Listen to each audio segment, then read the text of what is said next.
જીવનની અંદર યાદ રાખજો, ભક્તિ કરતા હોવ જીવનમાં ઈશ્વર પાસે માંગશો નહીં. બસ આજે માંગ્યા કરી છે ને એને એ જ મોટી તકલીફ છે. માંગશો નહીં, બસ લાયક બનો, ઈશ્વર પાસે લાયક બનો. ભગવાન પાસે તો ક્યારેય નહીં માગતા, લોકો પાસે તો નહીં જ. આ દુનિયા પાસે ક્યારેય નહીં. તમારા તકલીફની દુઃખની વાત આ દુનિયાને ક્યારેય કહેવા નહીં બેહતા. આ દુનિયાનો નિયમ છે, તમારું દુઃખની વાતો તમને રડી રડીને પૂછશે અને ગામને હસી હસીને બતાવશે. આ દોરંગી દુનિયા છે. તમે ગમે એટલા તકલીફમાં હોવ, મુશ્કેલીમાં હોવ, ઈશ્વરની પાસે આહુડા પાડી લેજો. ક્યારેય દુનિયાની સામે ગાવા નહીં બેસતા.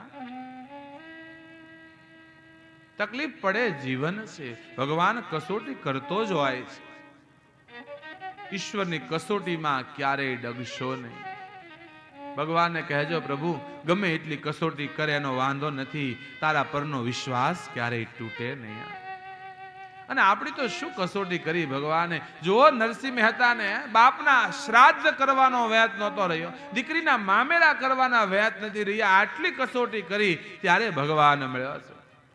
ઝેરના કટોરા હાથમાં લઈ અને મીરા પી જાય ત્યારે કૃષ્ણ મળ્યો છે. એમ સીધું સાદું મળે એવો માર્ગ નથી. આપણે ઉનાળામાં 50 રૂપિયાનું માટલું લેવા જાય તોય 3 ટકોરા મારીએ છીએ. નથી ખબર પડતી તોય 3 ટકોરા મારીને લઈએ છીએ. વિચાર કરો, જ્યારે ભગવાન આપણને સ્વીકારે ત્યારે એકાદો ટકોરો ઈશ્વર ન મારે આપણને? આ કાચો છે કે પાકો છે, આ થઈ ગયો કે હજી અધૂરો છે? ભગવાન તકલીફ આપે, કસોટી કરે, ક્યારેય ડગશો નહીં. ઘણા ન ખબર હોય તોય માટલાને ટકોરા મારે.